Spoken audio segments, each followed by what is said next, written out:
I'm Deanna Cooney and welcome to our second best of episode for season 23 of Undercurrent. To kick off this episode, we'll be revisiting the Iranian community who held an art exhibition with a collection of pieces absolutely drenched in rich Persian history. Bas Tadros attended to find out more. We're at the Northbridge Piazza and we're actually about to walk into the Persian art exhibition here in Perth, and it's absolutely beautiful. We've got so many talented local Persian artists who are exhibiting some of the most amazing, exquisite artworks in the world right here. On behalf of Iranian community of Western Australia, I would like to welcome you to the Persian art exhibition.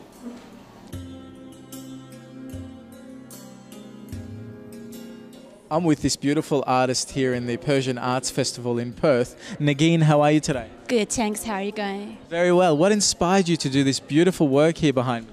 Actually, they're like calligraphy, and just like I've started that one since I was 15. And you know, it's just like in Iranian culture, it's a part of it. Like art and mystical philosophy is a part of our culture, and you know, like art is a universal language that can bring people together and can give the message of peace and friendship. So, like I chose poems from Rumi, one of the like great poets of Iran. So like most of the like these paintings like a mix of styles.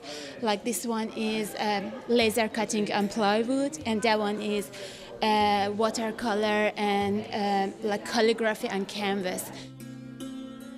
You're one of the amazing talents on exhibition here at this exhibition centre for the Persian arts. What inspired you to get into this form of artwork? Yeah, it has been a long time that I'm doing this calligraphy, about 10 years now. So when I was in Iran, it's a part of our culture. And the city that I came from is Shiraz, which is mostly known, and the people of the Shiraz mostly known that are really involved and into literacy. And calligraphy and poems are the two type of things that are binded to literacy as well. So that atmosphere made me interested in this type of work, and I started doing this type of calligraphy. I started calligraphy a style of shikast nastaliq, which you can see here. And after a few years working on that, and I started doing English calligraphy as well. And I started that with copper plates, English. Then when I came here after my first exhibition here, from the feedbacks that I got from the people of here, I started thinking of creating and designing a new style in English using somehow the pattern of Persian calligraphy. So I combined English Gothic style with Persian Kreshme style and reached a new idea and a new design of calligraphy, which I've named it coquetry.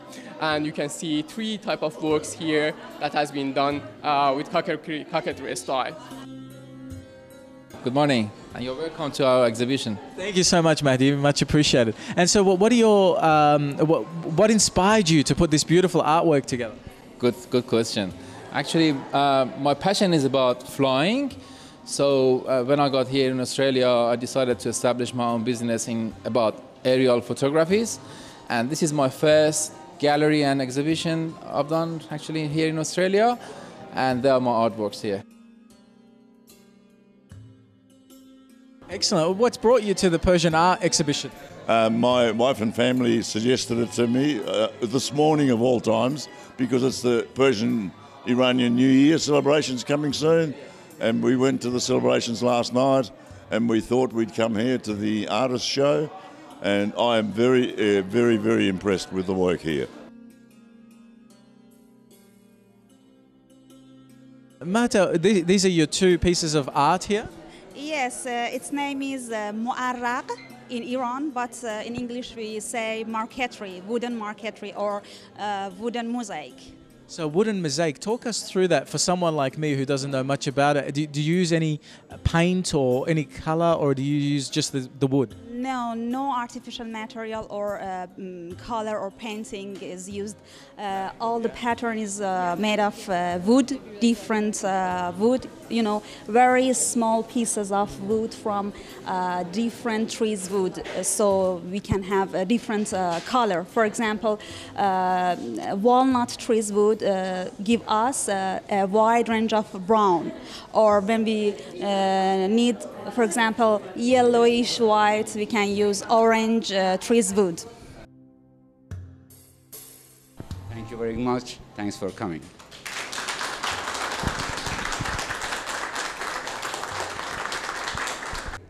Bas Tadros for Undercurrent. Back in February of this year, we met Professor Elizabeth Rakosi and her team, who had just been awarded the Florey Medal for their efforts in the development of a revolutionary new treatment for vernacular regeneration. We're here at the Lions Eye Institute of Medical Research to speak with Elizabeth Rakosi, who recently won the CSL Florey Medal for her lifetime achievement in medical research. We're here to speak to her to find out what her and her team have achieved over the past 2 decades.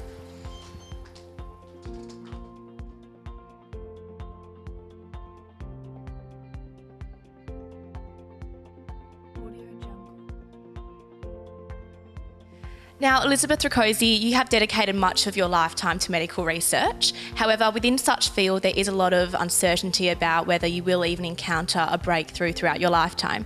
How does you and your team feel having discovered such breakthrough and receiving recognition from such award?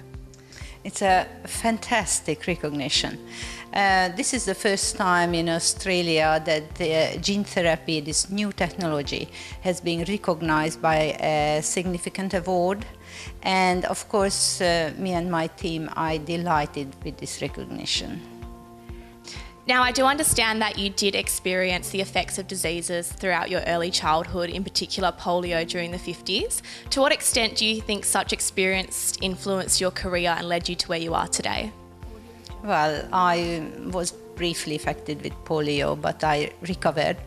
And it has had a huge impact on my thinking. This was the first time when I recognized, not at the time, but 10 years later, that how important that we make scientific discoveries. Right, so this new gene technology that you and your team have discovered, I understand it has been trialled on numerous people and it seems to be extremely safe and tolerable, in essence a huge success for you. Can you explain briefly how it actually works to treat it? Basically, we develop a biofactory in the back of the eye.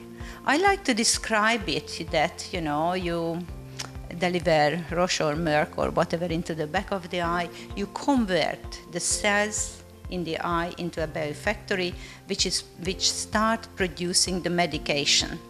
And this medication is produced for a long time, potentially years to come.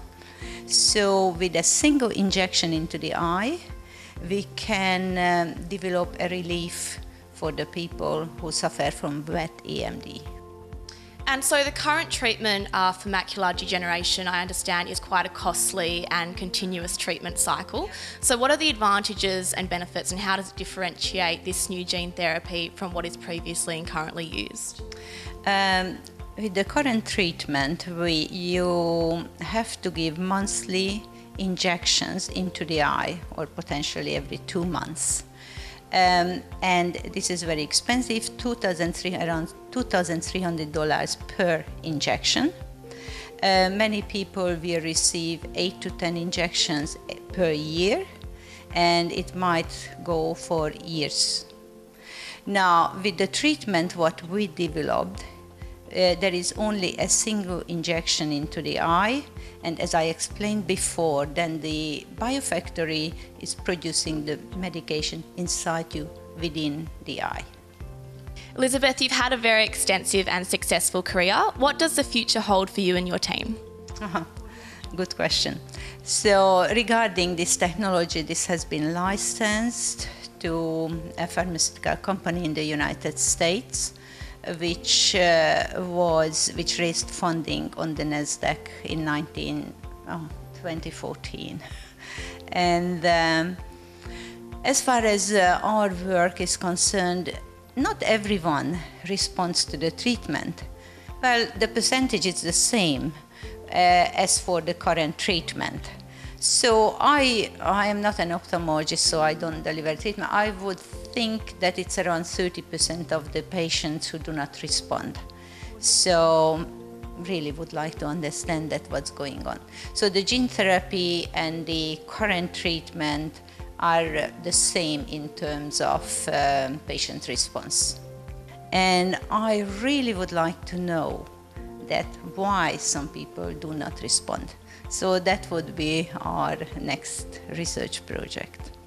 Thank you so much, Elizabeth, for your time, and congratulations again on your CSL Florey Lifetime Achievement Award. Annabelle Panardi reporting for Undercurrent. In episode 3, we attended the launch of the brand new WA Screen Academy. The Academy's home in Mount Lawley received a massive facelift and now boasts a wide array of amazing technology and facilities designed around current and potential new technologies. Angela Albuquerque was there. Good evening, ladies and gentlemen. My name is Samuel Yombich Pilot Kickett.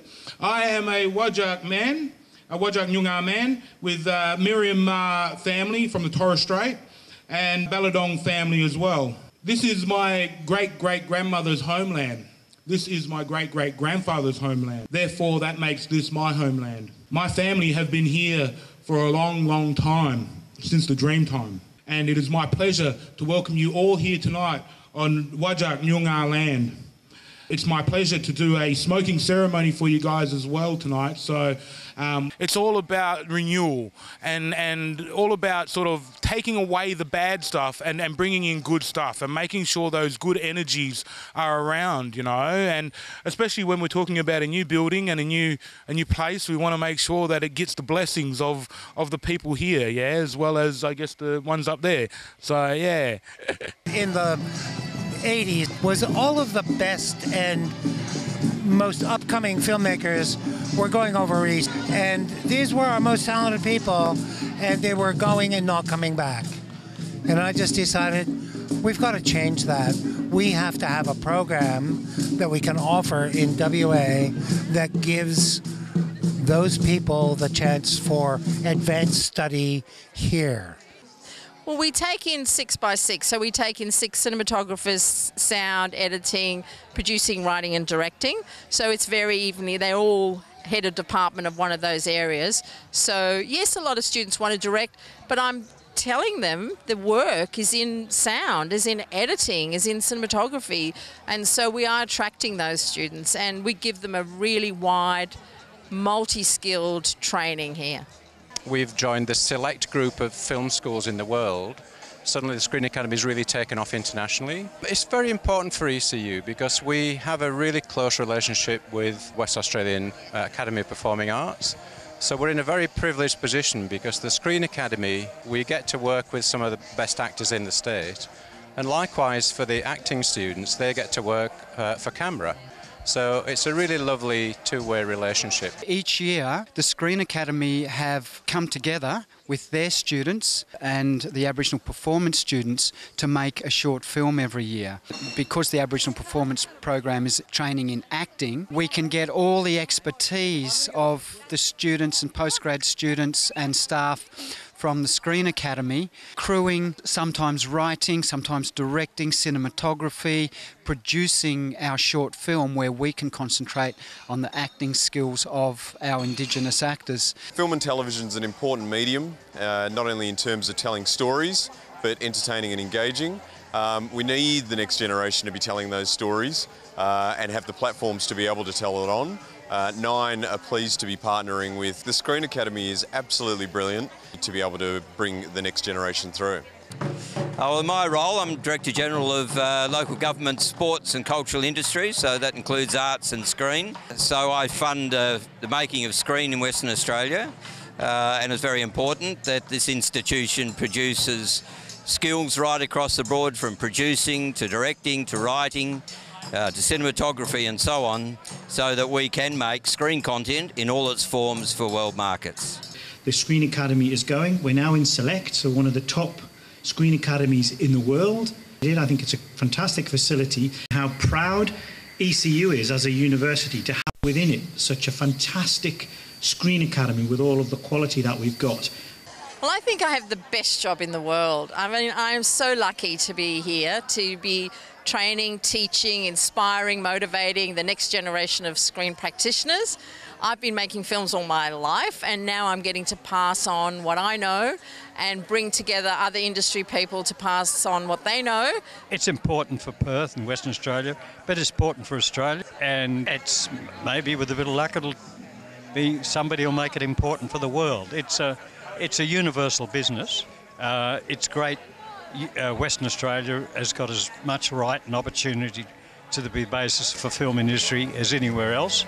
We should be very proud of that as Western Australians. And to the new student, I know I think it's day 4 for some of them are telling me, we look forward to the tremendous talents that you'll expose as young Western Australians in the creative industries going forward. It is my great pleasure to officially declare the new WA Screen Academy Centre officially open.